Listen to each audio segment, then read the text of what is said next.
بسم الله الرحمن الرحيم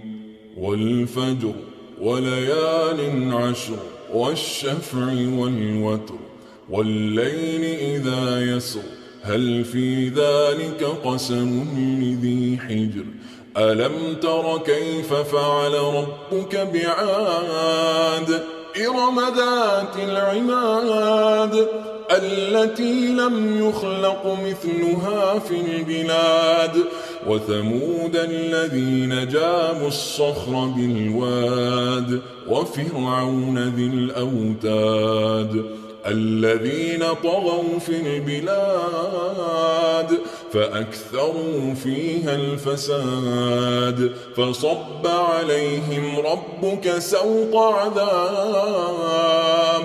إن ربك لبالمرصاد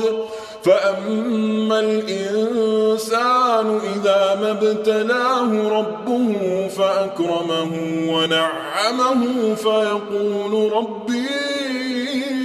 أكرمن وأما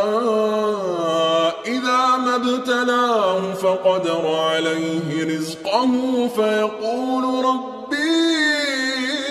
أهانن كلا بل لا تكرمون اليتيم ولا تحاضون على طعام المسكين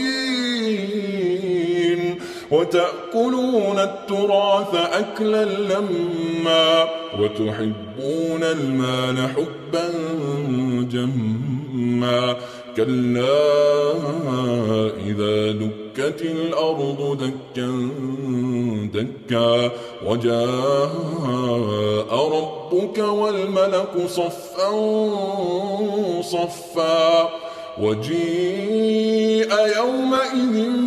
بجهنم يومئذ